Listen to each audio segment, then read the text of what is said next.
Welcome to the Movie Babies. I'm Devin. And I'm Bobby. And you're Bobby.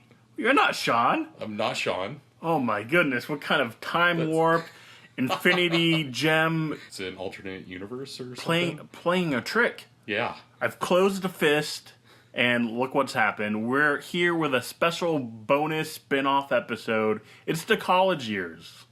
Bobby, what happens on the college years? This is usually where Sean... Oh, okay. I think I know this. So this is when, instead of trailers being reviewed, movies that have been watched are reviewed instead. Yes, and you and Sean excluded me, which seems very racist. For seeing this movie? Sean wasn't there when I saw it. No, for the last college years episode, you guys reviewed Ready Player One. I was not there. I was told you were informed about that. Is that really the point, Bobby? But it's okay. Watching all these Marvel movies, I'm used to being the sidekick. Oh no. I guess I'm the Falcon of the Movie Babies universe. We should be talking about Falcon in this movie because he had a bigger role than normal, it seemed like. Yeah, everybody he came out to play for this one. They all had to step it up a little bit because we have 10 years, Bobby. 10 years of films leading up to this moment. It's so big, we had to talk about it. And that's crazy. Unlike most podcasts you'll listen to, about most bloggers you'll read about, most people are very positive about this film, including yourself. Yeah, I enjoyed it. I liked it. I haven't said much more than that in public, I feel like, because I've been so afraid of spoiling things for other people. So I've been saying to people that I liked it and that it was intense. And that was it. It was intense. Well, guess what, Bobby? The gloves are off. That's... I did not like this film. Okay. I am very upset by this film now because so many people love it. Yeah. I'm very curious why. Well, I'll tell you, and I want to first set it up too. I'm not a hater. I've liked... usually I'm the one that likes the majority of these blockbuster films. Sure. And Sean is the one who is a little bit more cynical in terms of, these action films. Yeah. And so, out of the Marvel films, I've at least liked all of them. None of them are great films. Okay. At best, they're average films, but I don't think there's a bad film out of the whole bunch. I think there's some bad ones in there. Oh, all right. To be honest. Okay, a little side quest here. What are the bad ones you really... I haven't rewatched it since the theater, but Guardians 2 blew me away at how bad it was. And it was just such a weird tone for it to take after the first one. It's like they saw that people liked the first one. People like jokes. Okay, so let's take jokes and write them for 5-year-olds.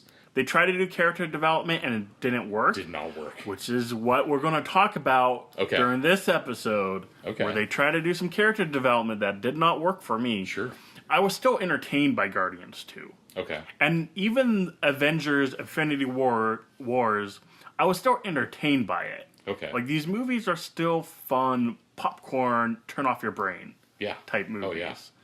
My problem with this one is I had to turn off my brain so much that I misplaced it, and I was searching in the dark theater on where I put my brain as I had to leave the theater. You had to get help from the ushers to scoop it up into the bin. They came in the middle, they had the strobe lightsabers, and we had to locate my brain because this film, Infinity Ward my brain out of here.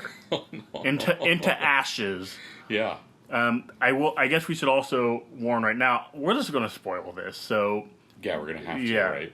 And the draw of this episode, the reason why you're coming here is to basically listen to me rant about why I didn't like this, because apparently this is the only place you're going to get a differing opinion about this movie. I have not heard any negative feedback yet, either online or even on message boards or on other podcasts. Really? It's doing that well? I haven't looked up any of the reviews or anything at this point. And somebody asked me what I thought about this one compared to the other Marvel movies. And I feel like it's unfair to compare it to those ones because it's we're getting the culmination of a story here. Yes. So it's the climax. The whole movie is a climax of a storyline that's building. So it's unfair to compare that to another movie that has to come in with like an arc to it. And I'll give them credit, the Russo brothers, what they had to work with, like they did a fantastic job. Yeah. Like look at Justice League, look at any of these other movies where they're trying to do a similar thing and they can't. Right. This movie has an 86% on Rotten Tomatoes as we speak, and a 9.1 on Internet Movie Database. Okay. And Google users love it 96%. I don't even know what that means. But yeah, it's a loved film, so I think how we'll structure this is, Bobby, I'm just going to have you go and list the things that you liked about this movie and what likely other people liked about this movie. Sure. And then I'll just go and hit my main points on what I disliked, and maybe you can kind of fill in the blanks on things I missed. I'm excited to hear where you're placing your negativity on this, because I may be swayed. Most of the things I liked about it were simply that I felt like the payoff for a story that's been built over this amount of time. So recently I went back and rewatched the 5 or 6 Marvel movies that actually have Infinity Stone stuff in them. So Guardians of the Galaxy, what else was in there? Thor 2, Avengers. the first Captain America, the 2 Avengers movies leading up to this. I feel like there's 1 or 2 more. But they kind of just to have a place of like, okay, where are we starting off with on these dang Infinity Stones that are out there? And that got me really excited to see this movie and see, well, what the heck are they going to do? How are they going to pull off some kind of story that's a culmination of all this? In conjunction with that, I also had our friend Kevin Lindsay, who's been reading the comics these are based on, walk me through one of the trailers for this movie with a notebook out and basically predict every major plot point of the movie. I hope he doesn't listen to this. He hasn't gone to see it yet. Yeah. And I've been having a hard time not just calling him and saying, like, you're right. He got it. Okay. He figured out almost everything they were going to do.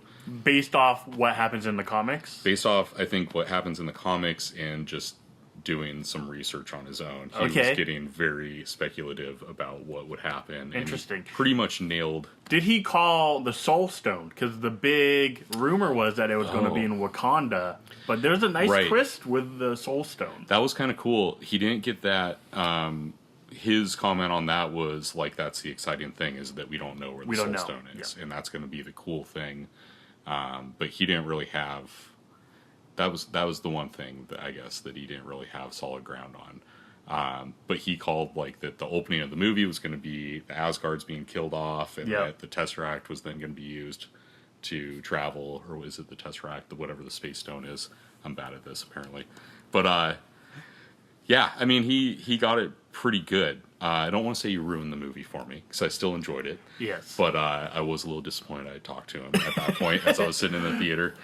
But I basically enjoyed the pacing of it. So any point in the movie, towards the beginning there, when they introduce Scarlet Witch, and they're like in Scotland, and it's turning into like this gooey love story for a minute. That's like, wait, where's this relationship even coming from? Well, it came out of the blue in Avengers. No, in Civil War, maybe. In Civil War, when they were just up together. Yeah, there was no explanation. They were thus together, and then you have to like. Apparently they're together in the comic books. Okay. But that's like... It's pretty loose. Yeah, how they set that up. But what I liked about it was right at the moment where I was like, come on, where are we going with this story? All of a sudden we get a knife to the back. And then it just kicks off into the action again. It basically just kept going. At any point where I was starting to get bored, or I was wondering... Well, what about that other storyline that we left off on a while ago? We would switch back. There's no slow scene. Yeah. There's no, like, in a normal movie, you'd have the scene, here's where you breathe. Right. But because there's, like, 6 or 7 different stories, they smartly, I think, split the Avengers. So they all kind of have their own missions. Right. And then you're bouncing back and forth between those, and all of those are exciting because you're kind of in the middle of their mission. Yeah. Yeah. That's... The biggest thing to me is I felt like this movie was well paced. I think they finally figured out how to do that. 2.5 hours, Bobby. Like 240. I think is what Bobby. it is. Which is crazy that I sat in a movie for that long and felt entertained throughout it. And I'm agreeing with all your points so far. So, like, I was not bored with this film. Right. I enjoyed that things that seemed to be set up in a certain way instead went a different way. Like, I was expecting that when... They divert expectations. Yeah, that was done well. Peter Dinklage is a giant dwarf. When that happened, the guy sitting behind me in the theater... First, I had some interesting... I went to the 7 o'clock Thursday night showing. Okay.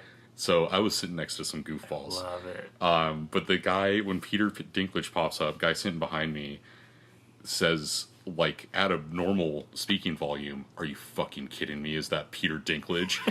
And then it, like, the rest of the scene goes on, and he goes, oh my god, it is. And just, like, you could hear the sigh of disappointment coming out of him.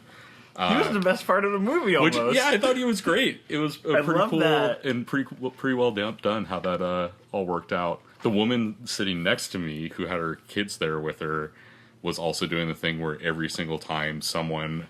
popped up on the screen and hadn't been there for a while, or if there was like a loud noise even, she would just like let out a really loud yell, like a woo kind of yell. Woo! I like going opening night. I missed the midnight opening, right? Which we don't get anymore. They open it at like 4. Yeah, there's like there's multiple usually showings like a 7 now. o'clock the night before. But I like being around the audience. That having that energy for those kind of movies is really fun. And so at the end of the movie, where things go to shit, a lot of like no, and like I've never experienced an audience yelling after the credits like no. And apparently in other like screenings, too. Like when Black Panther dies, like people are like fuck that. And so that's like awesome. In terms of like. And this theater experience, like, it is a fantastic, like, one of the best. Yeah, I think it's going to be a fun one for people, if you enjoy these movies, to go see, even though it's really busy. Like, I still enjoy going to the movie theater when it's busy, if it's going to be something that has a lot of anticipation behind it, or people are going to be shocked by a moment. Mm-hmm. That's always really fun to be a part of that crowd, even if people are, like, yelling next to you and... doing goofy stuff. Yeah.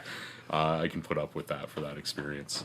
The woman sitting next to me also had a thing where when Red Skull popped up, which was another thing Kevin speculated on, that like really people were saying maybe he's going to show up because you don't actually see him die in Captain America. That's hilarious because that's like so out of the blue.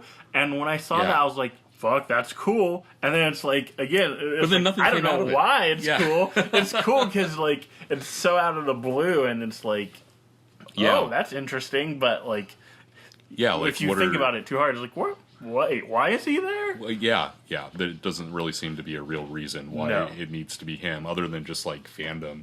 Yeah. Unless he pops back up in the next movie as some kind of role in Captain America's demise or something like that. Mm-hmm. But when he popped up on screen, the person sitting next to me let out this big gasp. Oh my gosh, I can't believe it. And then she elbows me and says, wait, who is that? It's like, it's Red Skull. She goes, oh. I feel like that just sums up the entire MCU experience. It was pretty good. People marking out as if they know these characters. When really, it's like, are you really a comic book nerd? Like, do you really know these characters, or are you just kind of like... She just knew that she should be excited because it was a reveal, and she genuinely was excited. She was excited. That's hard to take away from someone. And, I mean, no, it's valid. Like, it's fun to get caught up in something, and I think that's what's so fun about these films and why I enjoy them, even though not all the films are winners. Right. It's that as a concept, as a shared experience, as talking about it, like you and I, with all these people listening to the show. I'll check real quick. Oh, we gotta knock. It might be the comic nerds about to yell at me because I did not like this movie. Bobby is checking the door. I am now being quiet because I don't want to get murdered. Bobby, should I be concerned? It was Thanos. It was Thanos. Thanos knocking at our door. Oh, it's nothing. Especially with that big power glove. Yeah. That's where, like... So, on TV, I saw merchandising. Let's talk about that. They have... This might be the weirdest one I've seen. Avengers baggies, like Ziploc bags. Okay. And they were selling them for kids. Like, hey, kids, do you want Avenger baggies? The Avengers aren't on the bag, mind you. It's just on the cardboard, like on the packaging? On the package. That's so weird. Why? It's just a cash grab. That's, yeah. It's amazing. But if you want to do, here's your $1 million idea, feel free, Walmart, take this one. Gauntlet Affinity Wars knocker for your door. Oh, that'd be pretty good. Just a glove. Yeah. Yeah, that's good. All right. I did it. That's there you go. Get at me. Other things. Oh, I also really enjoyed, just if I'm just listing off things that I enjoyed about the movie, to see where you stand on them. That end scene when people just start disappearing. Yeah, really well done. I really enjoyed it. I feel like I wouldn't have enjoyed it as much if I were just sitting at home watching it by myself. No. But in the context of in the theater, hearing people like get so shocked or disappointed that some of the characters were disappearing. Well, and that Spider-Man scene is absolutely heartbreaking. That was good. Fantastic acting by Tom Holland's so good. Like, I don't think it's a discussion at this point that he's like the best. He's the best Spider-Man. Overall Spider-Man. Right? Yeah, sorry to what's his Tobey name? Maguire. Tobey Maguire. You're done. Forever. No hope of a comeback at this point. Unless I shouldn't tangent so much. We have so much to talk about. But I've heard like a multiple Spider-Man universe. Oh yeah, it'd be really fun to get like Tobey and all those guys in there. There is there's the cartoon version of that coming out like next winter. That's going to be really fun. Bobby, any other last? No, I mean really nothing was amazing about the movie, but I would just. I was happy with it overall as being like, oh, they didn't screw this up. There wasn't anything in it that was... They didn't drop the ball. No. There was... People left happy. Yes. And that's kind of where I stood. I'm excited to see it again, to see if anything ends up sticking out, either more positively or more negatively. But I definitely want to see it again. I enjoyed it enough for that. And I can't refute any of those. Like, I agree with all those positives, but... in the back of my mind, I could never fully get behind this movie. Okay. For two reasons. Yeah. Two main reasons that make me not love this movie. And almost, like, the more I think about it, it's kind of like Ready Player One. Sure. I enjoyed seeing Ready Player One on the theater. The more I thought about it, I was like, man, it kind of bums me out now.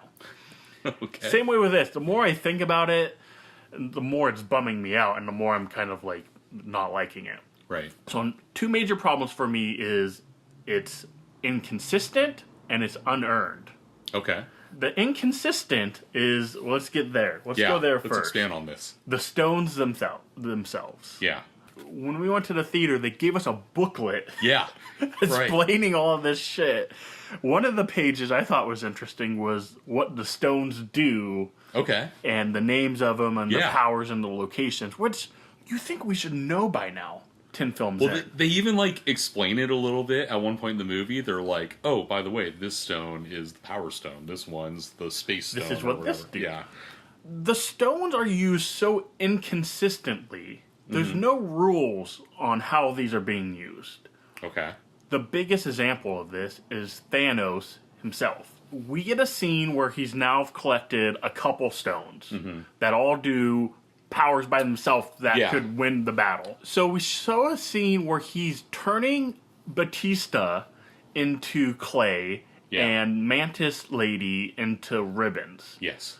And that's it. There's not even He also fight. creates a whole different reality around everyone. Yes. That they... Gamora tries to stab him, and it's faked out because he created a false reality. Yeah. He turns her weapon into bubbles, which is a weird theme that he keeps using. Okay, so that's set up now that, Thanos has won already. He can turn people into clay. A couple scenes later, we have a lengthy scene where he's struggling against a group of Avengers and Guardians, and he's not using his powers. Yeah. You're talking about when they're on Titan? When they're on Titan. Yeah. He's shooting lasers out of them. Yeah. He was using, like, the Power Stone to shoot laser kind of things. Hey, Thanos, are you listening? Maybe use that clay power. Maybe use maybe use the power that turns people into crochet needles. Like, crochet the Avengers into a quilt here. And what are you doing? That is a good question. I remember during that scene thinking, at least they're trying to make it seem like, okay, so if they cover up, like, because there's part of that where they cover up the glove or make it less accessible to him, as though that here's the thing, something. It's an easy fix. One part's an easy fix. One, you really got to establish the rules of these stones. Right. When can they be used? Is there a cooldown period? Because if you have the reality stone, like, make the reality that you want. I mean, whatever. Some of this you can't go too far into because it's like, well, there needs to be a conflict. And, you know, it's all about suspension of belief. Right. But this film makes you dive so deep into the suspension of belief that it's too much. It's too much. And so they've made the rule that he has to close his fist to use the crystals. Sure. The stones, which I love. Because now there's an actual way the Avengers can stop him. Yeah. And so during that scene, Spider-Man's shooting webs at it. Yeah. They get the cape. The cape, Doctor Strange. Doctor Strange's cape goes around it. But in that same scene, he does manage to close his fist multiple times. Right. And the power he chooses is to just do, like, laser beams. Right. Not the ones that change reality. Not the ones that turn people into Gumby. Yeah.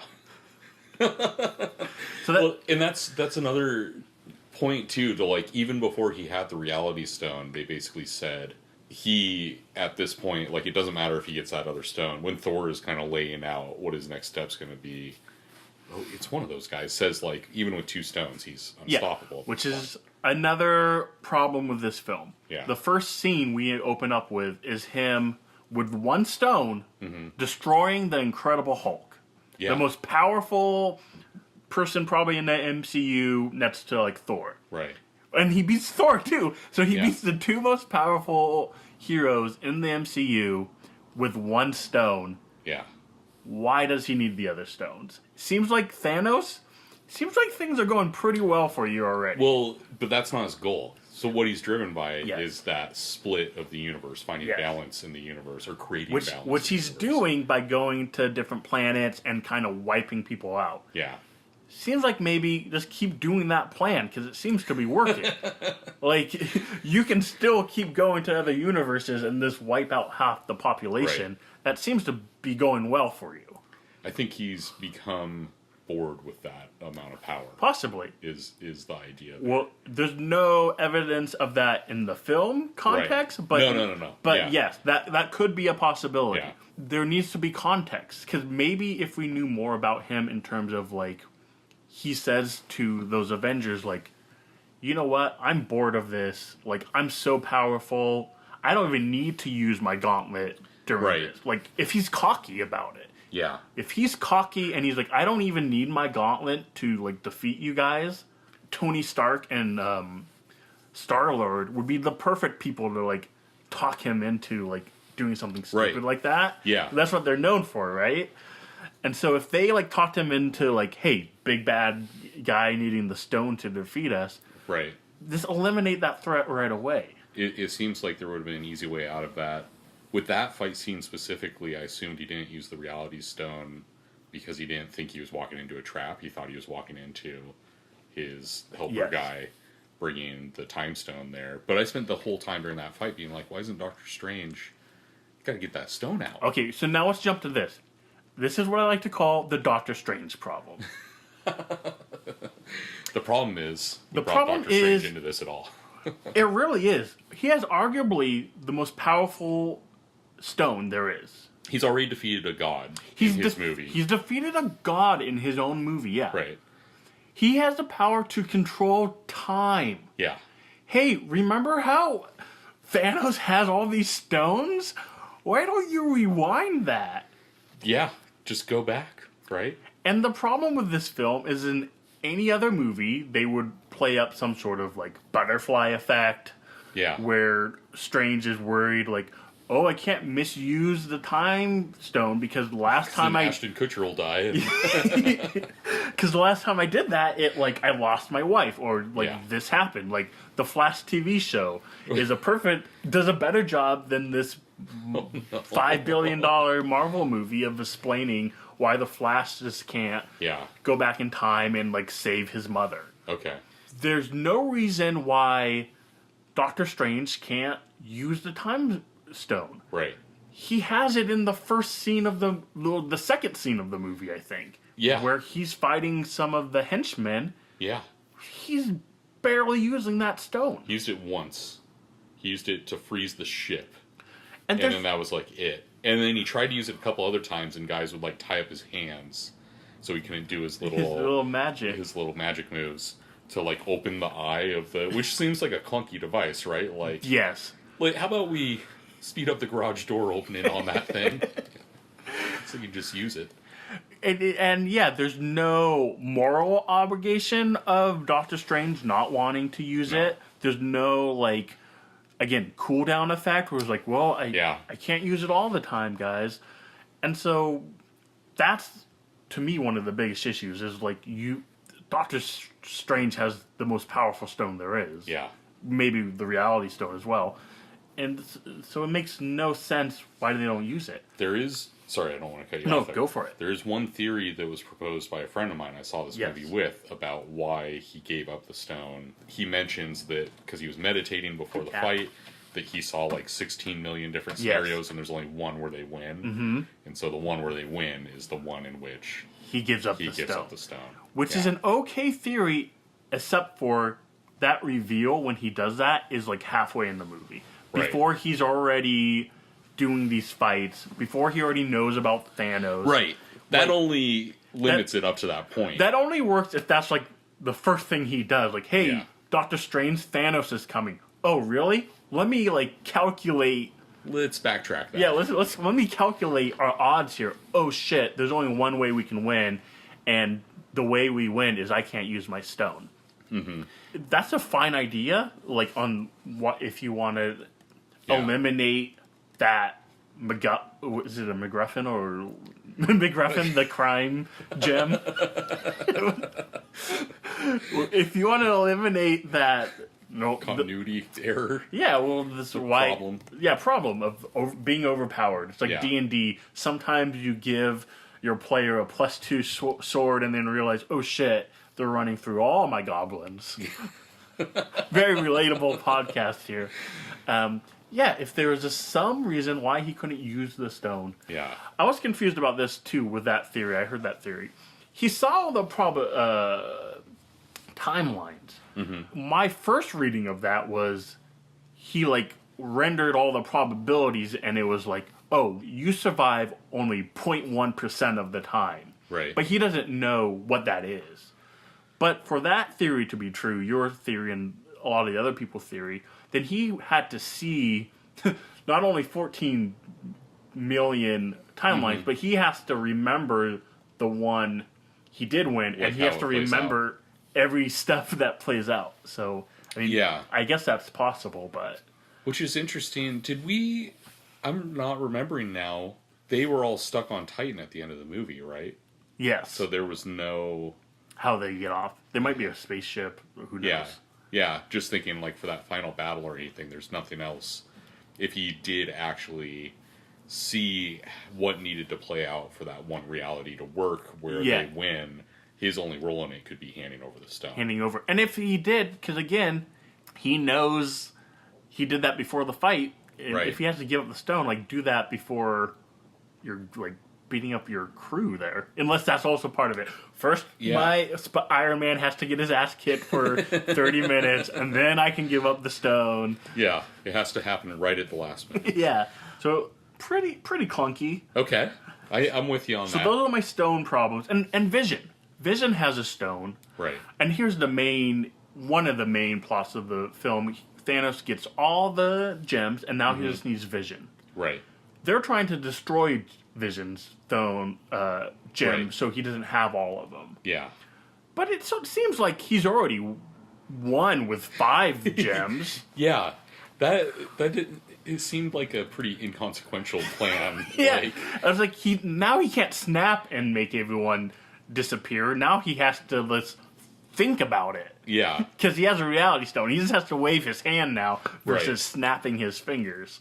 So at that point it seemed, hey, maybe instead of destroying that stone, how about you actually use that stone? Yeah. Instead of focusing your efforts on... Well, and I mean, even just, like, diverting part of their team away. It didn't seem like they... In that, this is, to be fair, this kind of fit into one thing that I enjoyed about this movie was they were so ill-prepared for this event. Even It though... happened so quickly. Like, we have a full Iron Man 3 movie that's all about Tony Stark being, like, scarred from aliens coming down and attacking. Yeah. Like, he's freaked out by this as a character trait, and yet even then when they're like, Bruce Banner comes back down and says Thanos is coming, this is it. There's like, how much time we got? got? Like, who? What are we? Yeah, what are we worried about? Like, well, how much time do we have? And it's like, it's instant. In the streets right now. Yeah. And I liked that in this movie they could have so easily, especially at almost 3 hours long, had the first hour of this movie been more set up of like, okay, well, let's go to the war room and talk about who Thanos is and talk about, like, what we're going to do and this and that. But instead, they were just ill-prepared. Everything was like a last-minute fight for their life kind of situation. Yeah, that's not a bad no one even knows, like, people don't even know if they're on the same side or not. That's true. At certain points, and I enjoyed that aspect of it.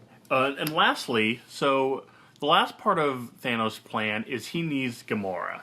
Right. Gamora tells Thor and the Guardians...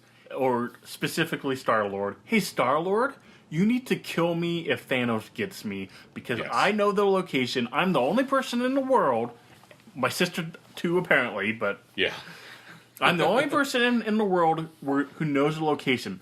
Kill me if he gets his hand on me. And then Thor's like, okay, so here's the plan. I'm going to go get this one weapon that can kill Thanos. Who wants to come with me?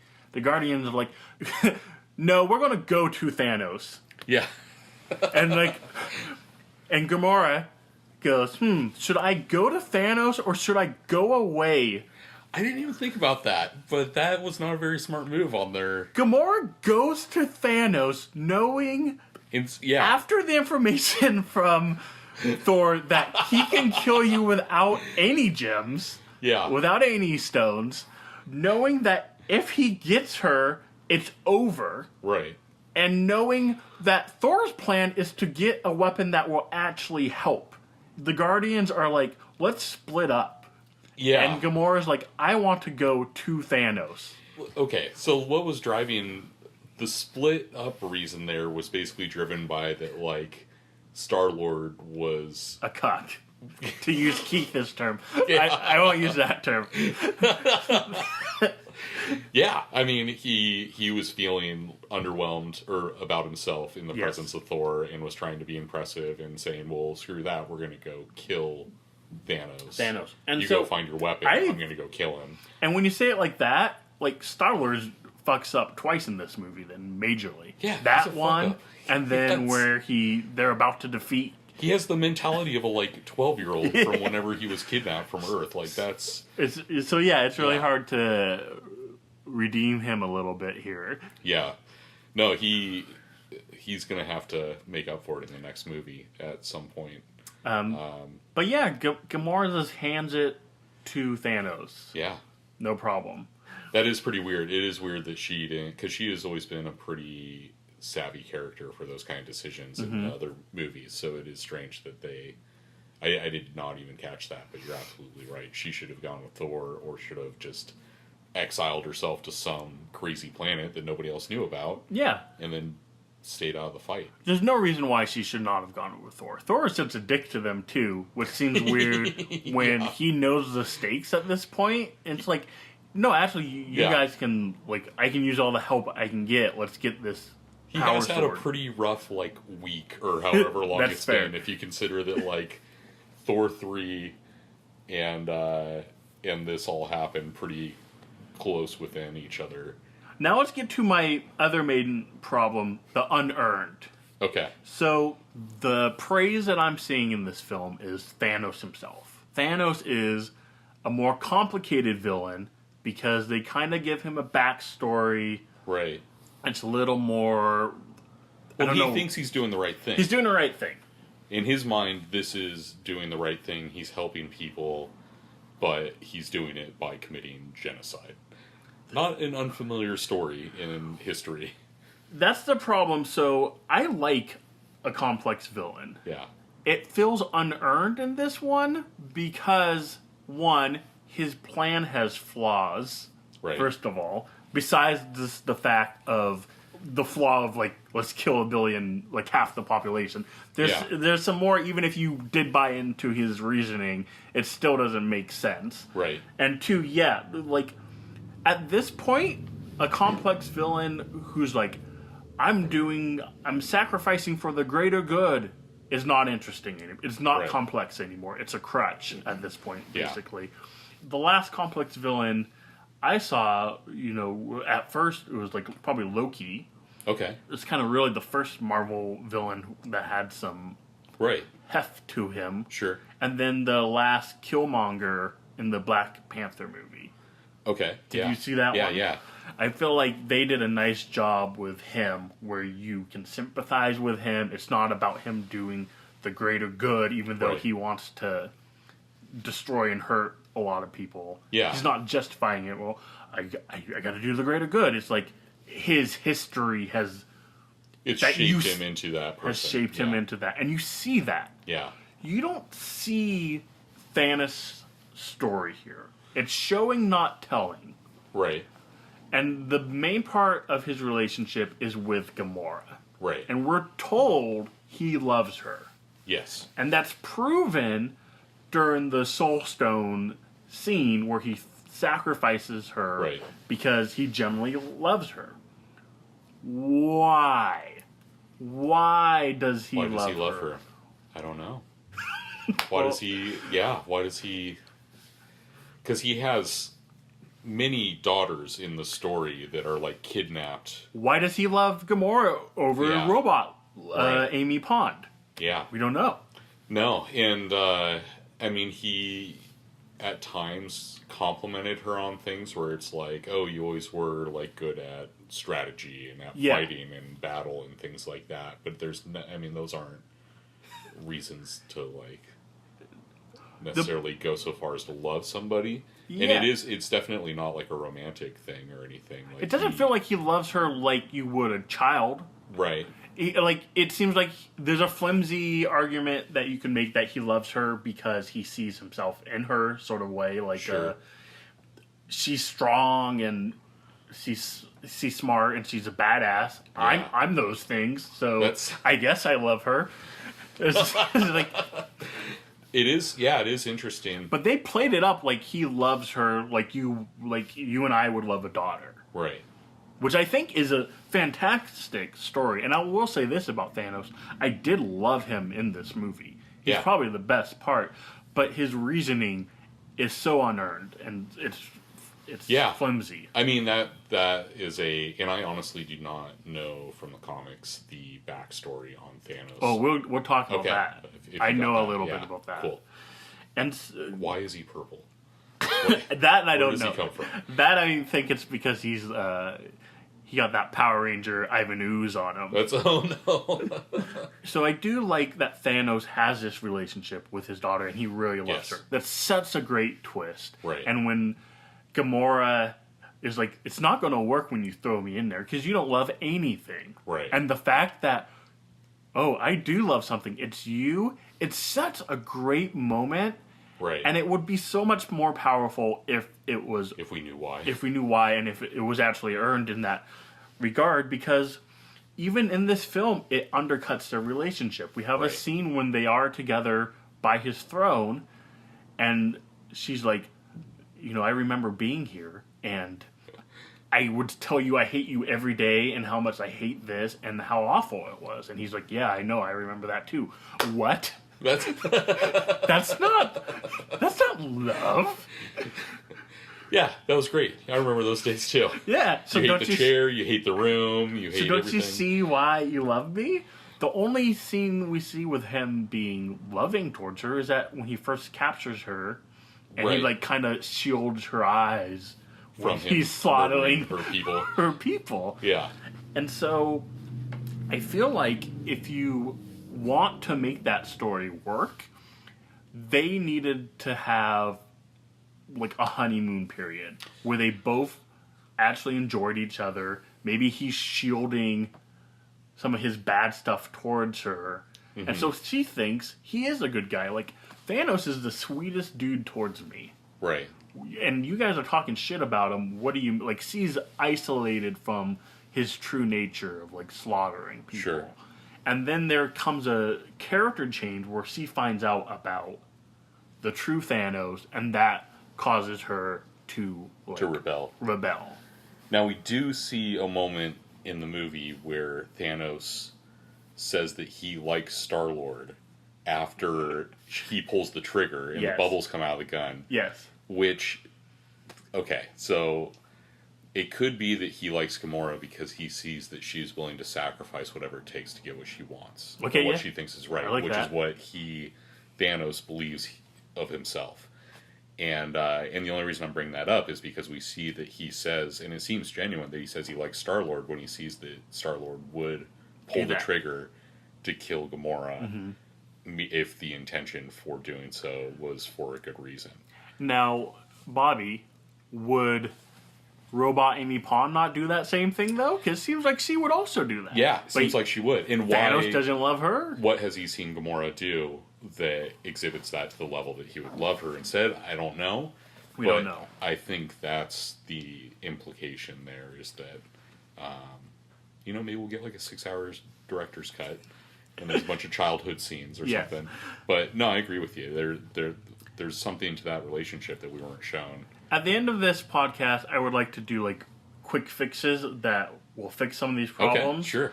But before we get there, and their relationship, I think, is one of them. I think it is a fantastic idea to go with, but it does not work in this packed movie. Right. Oh, so you talked about Thanos' comic storyline. Mm-hmm.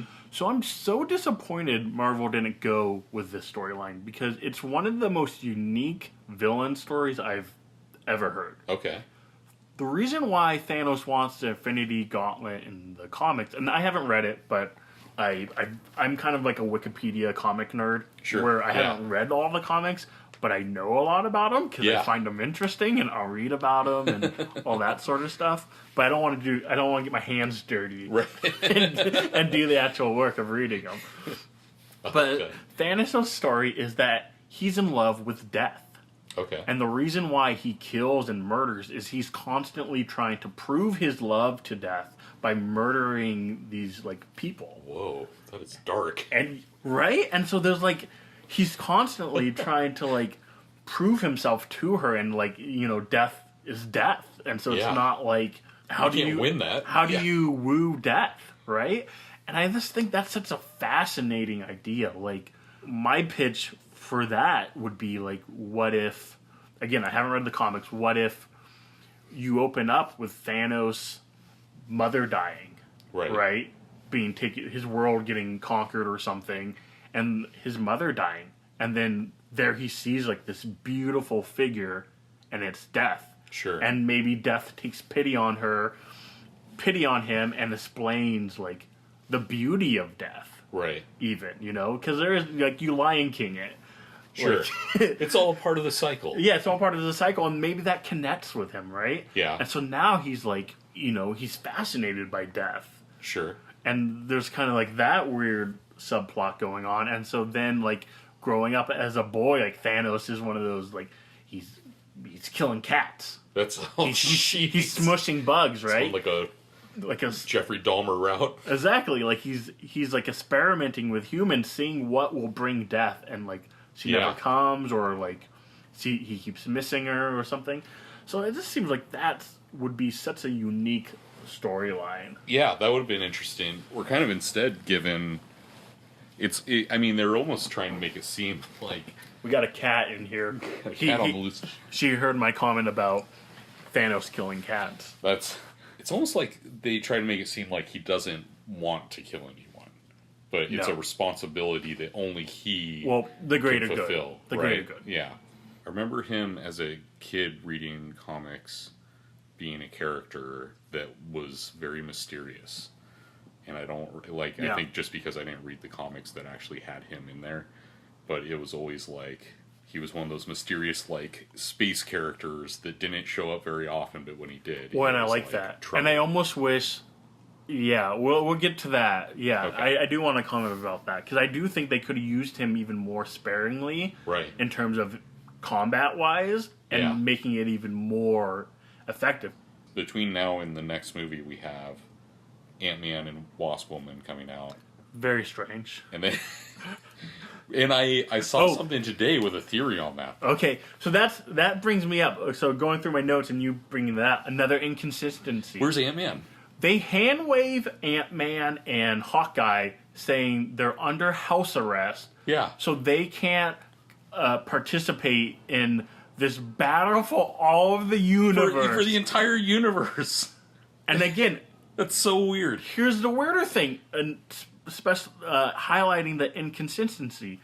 That same dialogue exposition is in the same scene where Captain America and all the fugitives come back and say, hey, we're going to break the law and fight Thanos. We don't care. We're going to bring this fight on. Yeah. Why? Why is it okay for them to come back but not Hawkeye and Ant-Man? How is house arrest more... It's so weird. And if it's really... Shouldn't have Shield have been there the whole time, and they should have been calling in everything they could. The after credit sequence is weird too, because in Civil War maybe, or the one Winter Soldier, it's shown that Samuel L. Jackson, Nick Fury, is hiding away for a bit. Right. He burns the eye patch, which is back for this one for some reason. But he's out of the picture. In this one, they show him he's just driving around. He's driving down through New York. What were you doing this whole time, Nick Fury? He's catching up on music and. Is Jeremy Renner where they draw the budget constraints of this movie? Sorry, we ran out of money. Is that when they're can't get Paul Rudd? Were they we can fit 50 characters, but 52 characters? No way. That's way too much. The whole Hawkeye, Ant-Man thing, and now we're getting, like you said, an Ant-Man film coming after this, which I guess has to take place beforehand. Right. So, it's all very strange. I'm wondering if they're going to somehow try to make it be something that's going on in parallel. While this is all happening, there will be some reference to that, oh yeah, well at least we're not fighting those aliens in Africa right now or something. And it's which is, again, insane. Yeah. It's so insane why they're not in this movie and they were hand-waved. And why you hand-wave them in the same scene where you're breaking the rules for other characters. Yeah. It was very frustrating. I agree. That was my most frustrating thing when I was walking out. Was we're missing people. This should be everybody. This should be everybody. Yeah. And and that brings up the Hulk. Right. That was so weird. I like what's his face? Not Ed Norton. What's his name? Mark Ruffalo. I like his portrayal as the Hulk. Okay. I like it too. His performance in this film was so bad. I don't know what was going on in this time of his life, what his the Russo brothers were doing to direct him. Mark, if you're listening, are you okay? Are you okay, Mark? We like you, but I'm worried about you because that was a god awful performance. His delivery was weird. Yeah. But besides that, his storyline did not work for me. Yeah. It was very strange. It was weird. Coming off him being in Thor 3 as well, where he's just stumbling through life and doesn't seem to know what's going on. Fucking Hawaiian Martyville. Who's the guy who does Martyville or the Margaritaville? Oh. Are you talking about Jimmy Buffett? Yeah, he's fucking Jimmy Buffetting the Hulk. He's talking sly. He's talking smack. This is a guy with PhDs in gamma radiation. Yeah, it's a different Hulk that we've had, a more personable Hulk. Right. And now all of a sudden, he doesn't want to show up and he doesn't want to fight. He doesn't want to fight. Just because he maybe lost that fight at the beginning. Which is a weird direction. That should make Hulk angrier. right? That's Which would make him stronger. Hulk has one rule. Yeah. He gets angry and then he gets back. Yeah. He feeds off that anger to get stronger, which is what makes him indestructible, right? Who's begging for a storyline where the Hulk is, like, scared of someone? Like, Thanos doesn't need that to build him up. Yeah. But it just weakens the Hulk as a character. And the fact that I mean, my only guess is that I heard they wanted to save on the CGI budget. That seems insane. But that doesn't make sense either because he's in the Hulk Buster. So they instead put him in a different CGI vehicle. Like it's a storyline you don't need. Right.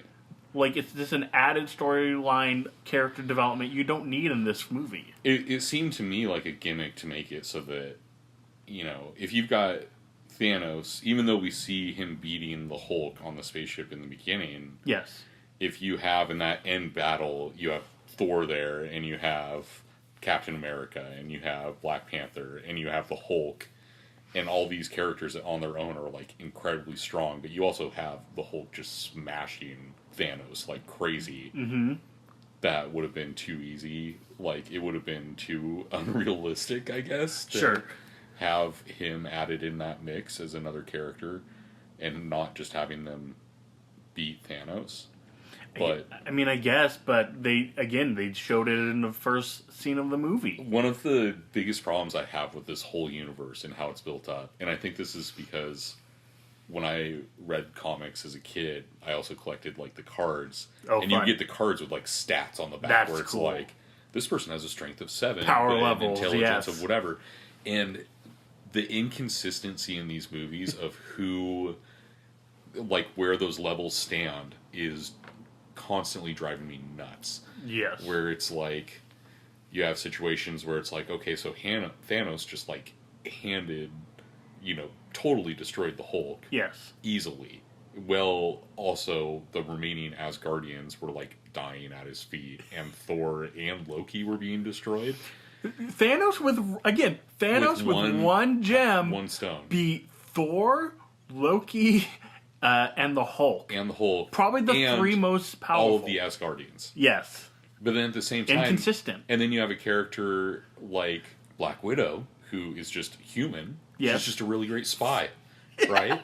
She's got some fighting skills. She doesn't even have the secret serum that Captain America has. No super strength or anything like that. She's just really good at fighting and being a spy, and yet, like, she kills one of Thanos' cronies that, like, 4 of the Avengers earlier in the movie couldn't beat. Yes, that was nuts to me. They were very inconsistent and well. But I did want to bring up the deaths of this film. Right. The deaths of this film. We go back to my two big points: inconsistent, unearned. Okay. They felt unearned. Idris Elba dies. Yeah. This instantly. Right. Loki dies. Yeah. This nonchalantly. Yeah. Like first scene. And then the end scene with all the characters fading to ash. Yeah. Sets an amazing moment. And that crushing Spider-Man moment sets an amazing moment.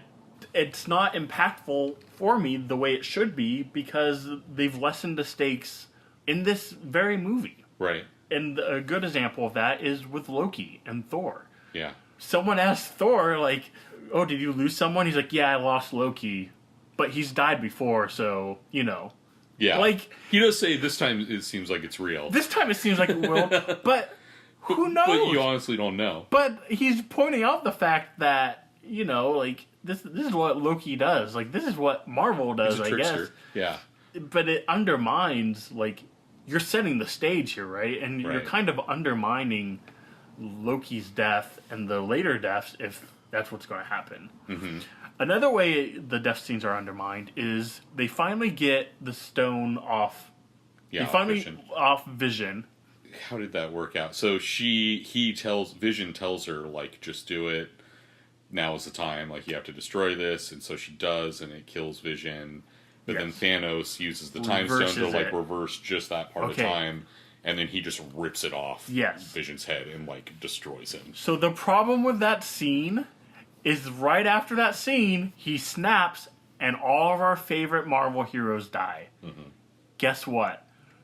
20 seconds earlier, you just showed us deaths don't mean anything because they can be reversed. Yeah, because the time stone can reverse them. Do you think those people died? I mean, in the lore of the movie, yes. Like that's you think so? That's the gimmick, right? I don't know. Is there a theory? You have such a Santa Claus smile on your face right now, like your eye winkled, convinced. Your belly jiggled. Are they dead? I'm not convinced that those are the characters that are dead or that any characters died. Oh wait. What's? I like this idea that if we have like some sort of like lost the people who went into the ash, and so what we have left right now is basically the original Avengers. Yeah. Maybe the original Avengers died, and they're in some sort of like purgatory. I think it's possible. Oh my god! I think it's possible that what happened when Thanos snapped his fingers was not killing all those characters, but instead splitting the universe into two separate universes. Oh god! So now we have an Earth 1, Earth 2 scenario. Yes. And the people that we saw stay are either the people that actually died and remained in the old universe, or neither of them are dead, but they're in parallel. Did you read this, or did you come up with this?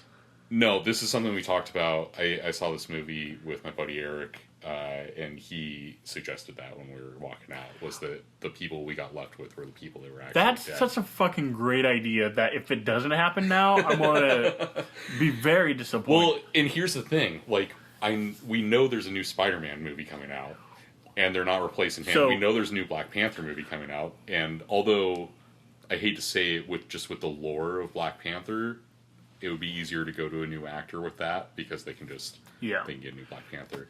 Chadwick but he's so great in that role. What's his name? I don't know. Boseman. Yeah. Boseman?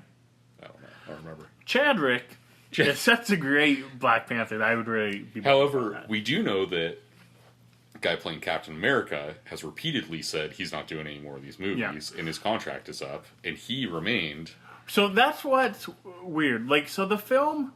Again, as you mentioned at the beginning of this episode, thanks for sticking with us, folks.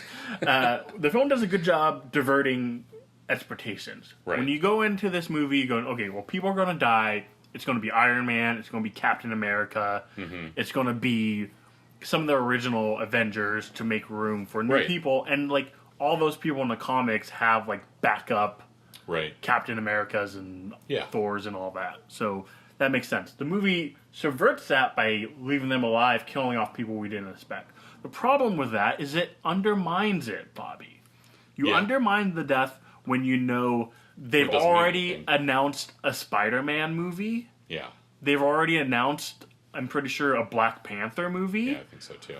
You can't... I think there's new Guardians or something, too. Why would you kill those people when you know they will be back? Right. Like, again, I can suspend belief. Like, if they killed off Iron Man and Captain America and Thor, then I would be like, okay, in movie 2, I know the good guys are going to win because it's a movie. It's a superhero movie. Like, we're not fooling anyone with that. And I can suspend my belief to buy into that. That's fun to buy into. Yeah. The reason why it's easy to buy into is because in the next Avengers, I'm like, you know what? Maybe the heroes will win the day, but maybe Iron Man and Thor will stay dead. Right. Like, there's a sacrifice. Yeah. But now, in this new Avengers movies, I know Spider-Man's going to come back. You announced his movie. I know Black Panther's going to come back. You announced his movie. I think it's more a matter of, again, the context under which they come back. Because I think a lot of it, I've also heard some theories that they basically are keeping quiet about as much as possible until this Fox deal goes through. Okay. Because there are a lot of people speculating that X-Men? if it does go through, X-Men are going to pop up. And if that's the case, what we're going to get is that movie's going to start and it's just going to be this different universe. Mm-hmm. So when Thanos snapped his fingers, it was instead not that... It was to find balance in the universe, but maybe that just creates this separate universe where all bets are off at that point. You could have different actors, you could have different characters. Bobby, I can't keep up with one Marvel universe. Oh yeah. Now you want me to keep up with two Marvel universes. This is where checking out these storylines online versus like buying the comics is a very distinct difference, because the comic books would always do this when you're a kid or as a collector, and that's why they're a mess, Bobby. They're a mess because you start reading one storyline and it's like, okay, follow the storyline in this new, different. There's like, listen to our comic book episode because we go into detail about this. Okay. There's like 4 Batman comics. Yeah. Like there's no way to like. It's crazy. And they want you to. It's so that you have to. It's an ongoing story. Yeah. It is a continuous story, and they have like 5 different Batman comics. It's a mess. So I really hope they don't do that with these Marvel movies. That's why I like the Marvel movies. You just have to watch these movies and you're good. Like 10 years ago, I tried to get back into comic book collecting as a relative adult at that point. And really just started with a couple of the new. They were rebooting the Spider-Man series with a new Amazing Spider-Man at that point. So I started collecting that, but then they also dropped a new Spectacular Spider-Man series to parallel it, so I had to get that as well. And all of a sudden I went from intending to collect one a month to I was having to buy 8 different books a month. And they're expensive. They're expensive. Yeah. All right. Before we get too off track, though, you could hand wave all this and say, new universe, new rules. Well, a casual audience and children aren't like looking at the Marvel timeline in terms of movies. Like they don't know Spider-Man has a new movie coming up, so it's not a big deal. The problem still stands is you still have the time stone in this universe, and you just showed that death can be reversed. Yes. So you're still losing. You're still losing out on that. I do want to specifically talk about the Spider-Man death. Okay. Because that really was, out of all of them, that's the one that got me. Yeah. Like a kid saying, "I don't want to go." I don't want to go. Disappears. I don't want to go. That's why. Do you watch Doctor Who much? No, I've seen like one season. Okay. The fun part about Doctor Who is they get a new. He dies and he regenerates, and there's a new one. And in some of them, when he dies, it's very tragic. It's like he's basically a god, but there's sometimes where he's like, "I don't want to go. I changed my mind," and like there's some really tragic end. It's like, "Oh shit, I don't know if I'm okay with this." Right.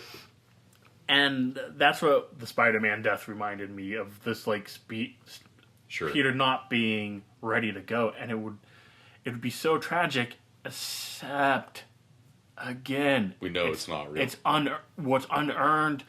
Not only is it not real, but the film doesn't follow its own story that it set up. Mm-hmm. So in this story, Spider-Man is like, I need to prove myself. I want to be an Avenger. Yes. And we get Tony officially making him an Avenger. Yeah. That was a good moment. And it's a great moment, and it's a great storyline of like Peter needing to be the Avenger, and he took a chance by going to space and helping out, not being in school. However, Peter doesn't die to Thanos. No. Well, and not in that way. Directly. Yeah. Not directly. He dies randomly. Right. So even if Peter stayed on the school bus and just went on the field trip and didn't get involved with this, he still would have died. Yeah, he still would have been. And that's people. So like what we're sad about is a kid is dying. Like a kid dying is sad no matter who it is. Yeah. To me, like to pay off that storyline, Peter needed to die from Thanos' hand. And like that's the sacrifice. He made this choice. And maybe he has like some heroic death, like Boromir in Lord of the Rings or whatever his name is, like something like that, some sort of ultimate sacrifice. That's actually like meaningful. But the way he actually dies it was just by chance. So he would have died whether he went with the Avengers or not. Although the difference I would point out there is that in fighting Thanos, even though they lost that fight, he still, in doing that, rather than sitting on the bus, sacrificed everything that he knowingly could have. If they had won that fight, then he wouldn't have died. But That's because true. he lost that fight, he died regardless. So he was dead either way. Yes. But if he had won the fight, You're that true. would've- I mean, it that would is not have more been the case, and he heroic did that he, sacrifice for that. But I agree goes. with you. I just think Yeah. for the stronger story, Yeah. it's kind of a nitpick, but for the strongest story, I think it's even more impactful if Thanos kills him on that battlefield before the random draw of his finger snap. I agree. I think that didn't happen because I think we're going to see. I honestly, I think the next movie is going to open with the characters we saw disappear in a universe and they don't know what's going on, or they don't know that they were ever part of another universe. That's amazing. So this is how I would change things to make this movie work for me personally. Obviously, It worked for a lot of people. The main thing is we know nothing about Thanos. Right. We have 10 years of film. We know nothing about Thanos. He pops up every now and then, but we have no reason to Even then, he popped up in like an end credits scene. Yeah. And they reference him as being Gamora's father in quotes of in Guardians and stuff. But like, did he pop up for anything else? Not really. We know from the end credits scenes, the audience at least knows that the alien army was sent from him. by him. Yes. But that's like it. It just seems like you could better use these films. Because in this movie, they decided to do everything in one movie. So in this movie, Infinity Wars, they decide to explain Thanos' background, explain Gamora's relationship with him, explain the stones fully. This is our first real explanation of all the stones. He collects all the stones in one movie. Yeah. We introduced the Guardians to the Avengers in this one movie. Right. We introduced all the new heroes that's popped up to all the old heroes. Right. And we have to explain to everyone what Thanos' plan actually is. Right. This is all in one movie. Yeah. You had 10 years to move this around. Feels like these movies are they wanted their cake and eating it too. What is it? They wanted some pie. Yeah. There's cake and some pie. They wanted it all, but they have a tummy ache. Right. There's 1 foot in, there's 1 foot out. I want them to go all in on this Thanos storyline. Yeah. Make him if you're going to make him the overarching bad guy, make these smaller movies about the Guardians finding a stone. Yeah. And instead of all these Marvel movies having villains we don't care about, who aren't built up and feel like filler movies, make them part of Thanos' quest. If you know Thanos has to collect a stone in Guardians of the Galaxy, guess what? You're going to go watch Guardians of the Galaxy now. Yeah. I wonder if that's because it was done that way in the comics, where it was you're introducing these stones that play this important role. And people that didn't even know this was coming, if they were seeing Guardians of the Galaxy or even the first Thor movie or something, you would understand that these Infinity Stones are playing an important role in these plots, but that it's going to come together and have a culmination. Yes. Is never even hinted at. None of the characters are aware of it. And I've wondered about that too. Is it because they wanted the audience to feel the same way or have the same perspective of this that our heroes have, so it's not so weird that they're like, what is this? I don't know what's going on. I think it's a mistake, because I think what you get is what you described with the lady who's yelling and excited, but if you asked her, what are you excited about? She'd go, I don't know. Because they're just now telling me what's up. The biggest problem of all these Marvel movies are the villains, and it's copycat villains. Black Panther, gotta have Black Panther. Iron Man has to have an Iron Man.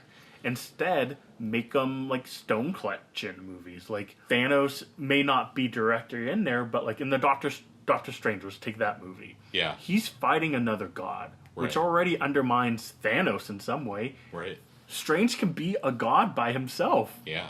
Why don't you try that trick on Thanos? Yeah. But in that movie, instead of it being a god, what if it's that Earthworm Jim character in this one the weird alien psychic guy in this Avengers movie. Who tries to torture Doctor Strange.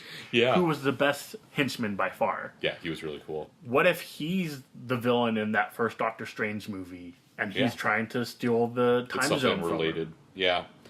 Yeah, I'm not sure. It is really weird, especially since I remember working at a movie theater years ago, and you would see that, like, we would get the projected movie list for the next, like, 10 years. Mm-hmm. And it was like Untitled Marvel movie. They've had this planned out this whole time. Well, that's the thing, is like you could make the argument, well, they didn't really know the plan until like maybe the first Avengers. Maybe is when you really get Thanos' story, but even then they had to probably knew before then. Well, yeah, because even in Captain America, the first Captain America, they set up the Tesseract. That's right. So they have known a while. And that's like, if you go through... So Kevin Lindsay also let me borrow the books these are based on. I had to quit reading them. But the first book that brings together Captain America, Iron Man, and Thor, I had to stop reading it because I realized like the first couple chapters was like, note for note, pretty much what happens in the first Captain America movie. Oh, interesting. And so it's like, I don't want to know what's coming here because I want to be surprised for Infinity War. So I think they know what they're doing. I do question why they did it this way. I don't know why you're putting everything into one But movie. I mean, this is part one, right? So I'm wondering if this part two is going to try to, like, they basically wanted to hit us with shock factor on this one, and then come back and maybe we're going to get some Thanos backstory in that second movie, or maybe we're going to get...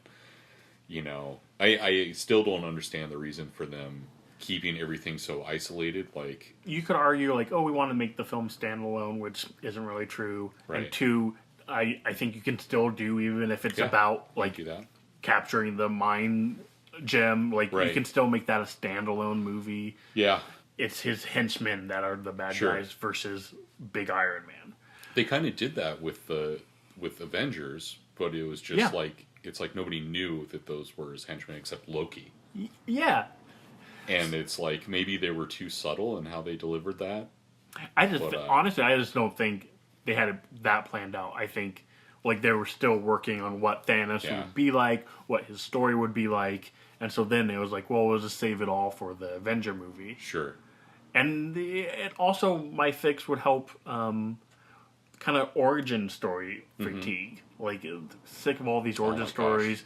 You give it a little flavor. The Spider-Man movies killed that as a thing, rebooting that franchise 3 times in like 10 years. And then, like, the 2 Guardian movies. Yeah. Even.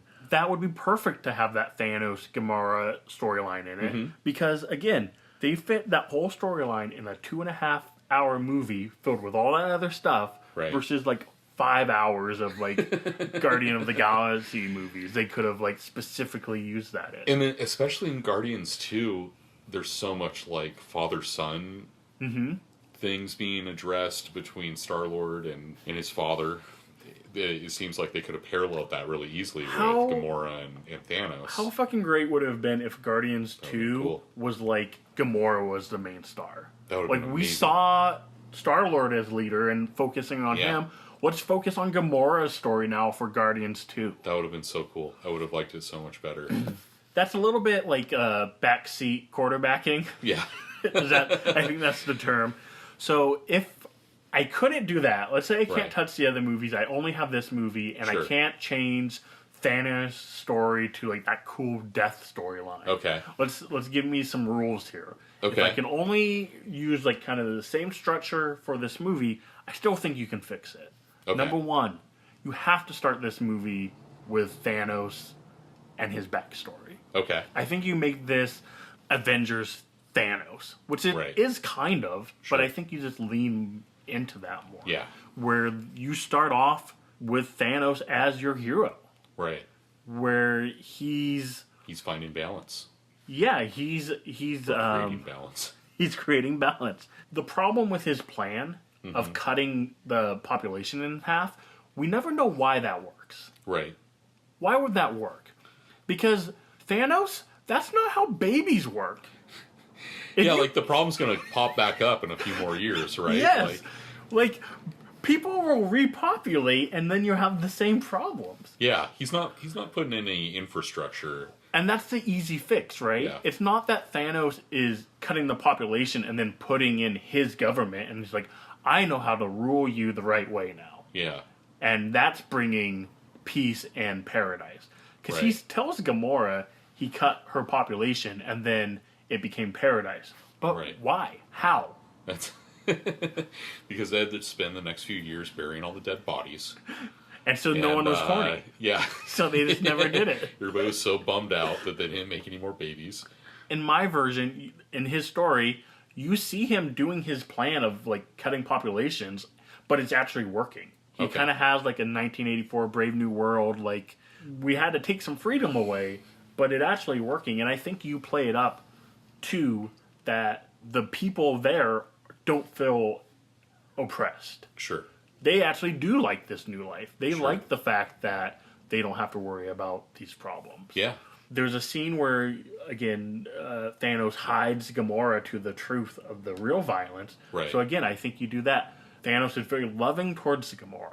Mm-hmm. And you see, she still can be trained as like an assassin and like combat and like spying and all that stuff. But the person who does the dirty work is the robot sister. Okay. Sure. Like she's getting real down and dirty. She sees the beginning.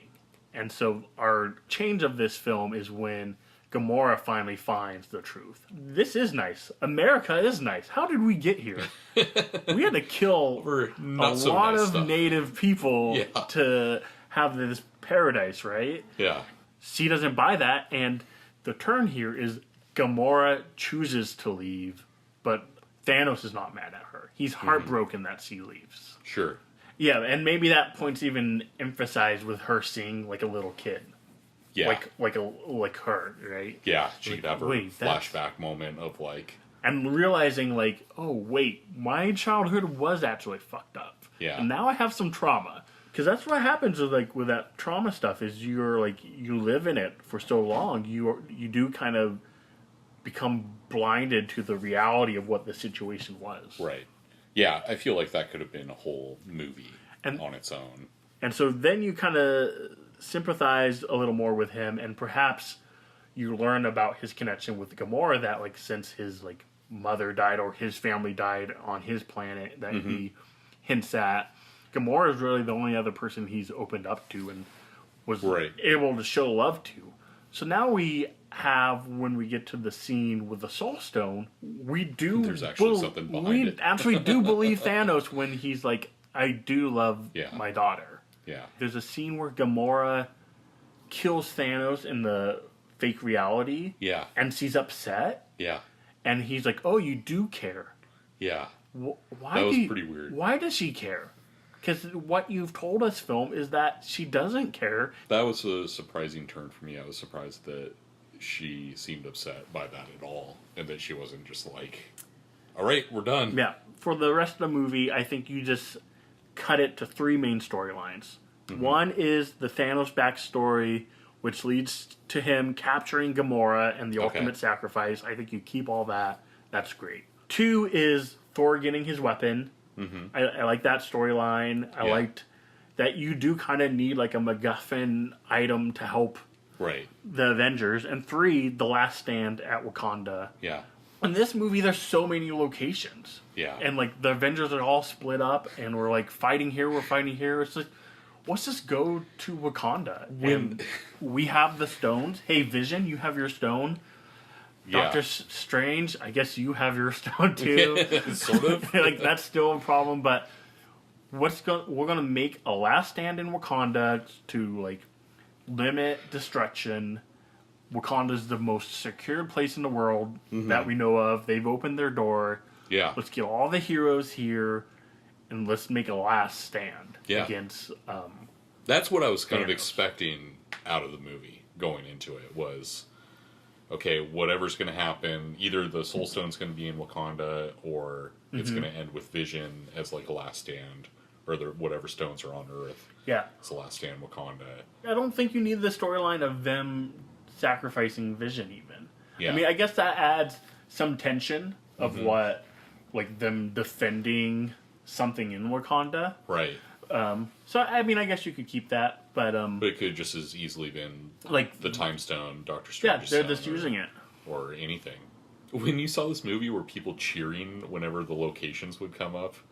No, People were clapping like it like opened on the first scene, and then it says like space or something like that when it goes to like the space scene. They asked people for like that one. lost They did. it, and then the next one after that was Scotland. And everybody was dead quiet, and I wanted so bad just be like, yeah! I found this site that does commentary for movies. Okay. And I read the Civil War one. Yeah.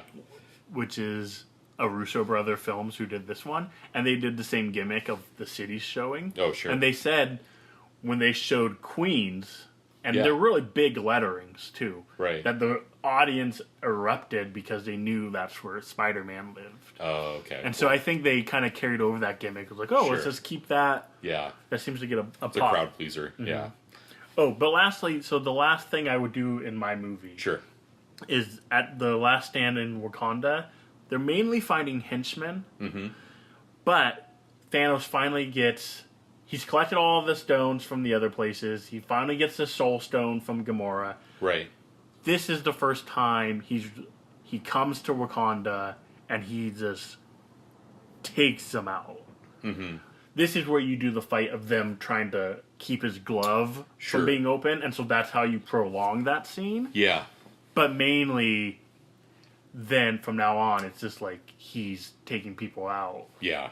And that's like the first time you really see him battle. Sure. And he's actually killing characters, though, instead of it being, like, all put down to that last Yeah. questionable. And then he snaps, and then you can have him snap his hand there, and Yeah. it ends the same way. Cause that's a cool ending, but Yeah. that's my pitch. I don't know what they have to deal with. Well, I'm in a probably parallel simplifying it. universe where you made this movie, that's how it went down. Yeah. That'd be my Earth, too. So what do you think's going to happen in the next one? Well, my guess Because I like those is... fixes. Yeah, okay, But good. unfortunately, that's not what we got. It's not what we got. And that's my lot in life. Yeah, that's, that's what Thanos gave you. My hope in the next movie is... Well, my prediction is we're back to square one. We're back to where we started. Yeah. We have the original Avengers. We even saw Red Skull, which was in like one of the first movies. Right. We're back to square one. Let's do this. Yeah. I'm assuming our heroes have to sacrifice themselves to get the glove, and then they bring everyone back. But I feel like there's going to be a sacrifice, right? You can save the universe, but there has to be a sacrifice, and that's when we'll lose like Iron Man or Captain America or whoever. Yeah. What do you think? I think there's a couple different ways it could go, but I think we're either going to end up in a situation where the characters we were left with are actually dead, but I think it's more likely that we get a split parallel universe. And I would be really happy with it if it turned out where the movie starts and it's all the people that we saw disappear. It's like Peter Parker waking up at school and being like, wait, what's going on? Why does it feel weird that I'm here right now, but I don't remember what happened? You might be right, because if you think about it, they're left on Earth, the Avengers, or not all of them, but Right. they're left in this reality where Thanos has won. Here's the thing. It's unclear if Thanos destroyed his gauntlet in some way. Yes. So I tried to look. There's the very end scene. He gets his moment in the sun. Yeah. And I was trying to look at his arm to see if it was destroyed, and they don't really show it, so Can't it's see it. unclear. Okay. That's another big question is that if the parallel or if the universe did get split into two, which of those universes is Thanos now residing in, and how is that going to come into play? Is the he in the same universe as the Gauntlet, or did it stay in a different area? I did see a theory today. Somebody said that the reason Ant-Man's going to come into this is because we saw in the first Ant-Man movie, he can shrink down to the quantum level, right? That's like where the Pym particles exist or whatever. And so somebody was saying that he's going to be necessary to go down to the quantum level and tie the universes back together that have now been split. Man, is that it just seems when you get to the multiple universes and like it's always the trouble. time travel stuff, it's like I just kind of check out. Yeah. Well, I do pretty firmly believe that they're basically going to hit the reset button once this Infinity, like for the new phase of Marvel movies. As they should. Whatever happens, I think even though we're getting like more Spider-Man and Guardians and Black Panther movies, I feel like it's going to be expected that it's like that is a whole new thing.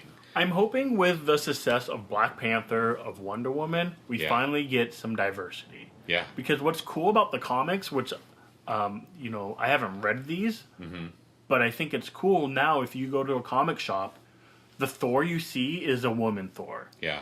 The Iron Man, there's a woman Iron Man. Yeah, Captain Marvel is a woman. Yeah. One of the Captain Americas is black. Yeah.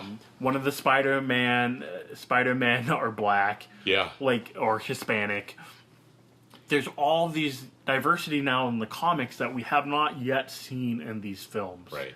And so... And the comics historically have done a great job of that. They've always been pretty progressive or been a good area for that to be explored. So like always, film is like a couple decades behind. Yeah, pretty much. But I would love to see like a female Thor. I think that would be it'd be awesome. Amazing. But with that in mind, for speculation about the next movie, I think there's a good chance that they're going to leave us with something in the next movie that is, even if there are those two parallel universes, when they get recombined, it's going to be, okay, we're back to one universe, but it's something totally new. Yes. So we're going to lose some characters. That could come as like a final sacrifice of like Captain America wielding the gauntlet as a way to put things back together. Yes. Or one of our characters that we know their contracts are up and they didn't like doing these movies. So they're going to die and be replaced with a different actor if the character is going to go on. Which is the easiest way to do it, but it kind of bugs me too because then it questions like the history, right? Like, do we lose the history of these 10 years? Because like, if you're telling me my options are they fixed the universe, but things are different. So like, Iron Man's a woman now. Would I rather have that versus keeping the history of Iron Man's like flight and then like him giving that to someone or like him training someone? Yeah. Or like Captain America dying and like the Falcon or like Bucky or Winter Soldier being like, I'm going to accept this mantle. Now I'm Captain America. Yeah. I'd rather the stories be more organic like that and continuous like that, where in Thor 4, like that's when you get introduced to a new Thor. Yeah. Versus like, hey, the new Thor movie, the reality is there was always a woman Thor. Yeah. It's like, well, okay. I just know from like the comic book, that stuff happened a lot like in the 90s with comics when I was reading these things a lot, where it would be like, hey, wouldn't it be fun if we took everything you know about this universe but we changed some things, where like now this character only has one arm because they lost it in some weird thing, or they like, you know, whatever, this ability is slightly different that they had. Because they would just do these, like, you could tell it's like the writers were bored and they were just like, well, okay, so what if we make it so that, you know, whatever, Captain America's evil, or Batman and Superman are in this, like, huge fight against each other, where it's a civil war kind of thing. And so I'm wondering if that's what we're going to get, is this next phase of Marvel, is they're going to do something like that, where it's like, okay, everything you knew and loved is still there, but it's might hurt a little because there's going to be some things that are different, but this is what we're going to do. Yeah. I think you can still do that just in a more organic way. Oh, yeah, absolutely. But yeah, you're right. It will probably just be like new reality with some changes. Oh, before we finished up, I did want to do my last nitpick of all of this. It's the biggest nitpick. Why the fuck did they give Thor his eye back? That was so weird. What's the point? Was it just to bring in the joke of the... what's his name? Had the eye that he stole from that guy? Because he then had another when he saw Bucky too. He's like, "What's up with that arm? Can you sell me that arm?" I love that. And then he's like, "I'm going to get that arm." I'm going to get that arm. That was pretty well placed. It's a fantastic way to solve it. I just wish it was like we couldn't even have Thor with an eye patch for one movie. Yeah, it was very strange. I don't know. I kind of took it as like, he's had a pretty rough week. Like, if he needs to have an eye back, I'm okay with that. I do like it's a different color.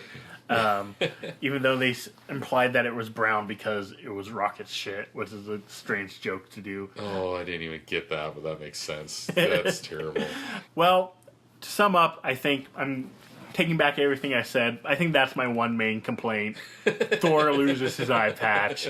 I think that really sums up my opinions about it. Really screwed it up, Marvel. Well, Bobby, any last thoughts before we wrap up this, our own Marvel length podcast here? I just hope if you're listening to this, you saw the movie before you got too far into, because we pretty immediately just gave everything away. Also, if you've never seen a Marvel film ever, oh yeah, please do the experiment that you go see this movie and like do a review of it, because I would love to get someone who's never seen any of this try to make sense. Are there people left that have not seen any of the Marvel movies? There has to be. Wow.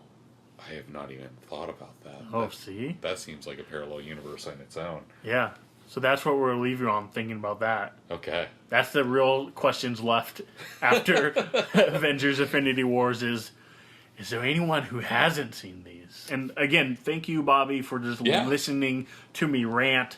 I was going to do like my own private video, and you offered, just because I knew I was just like, oh, I'm just going to rant. Yeah.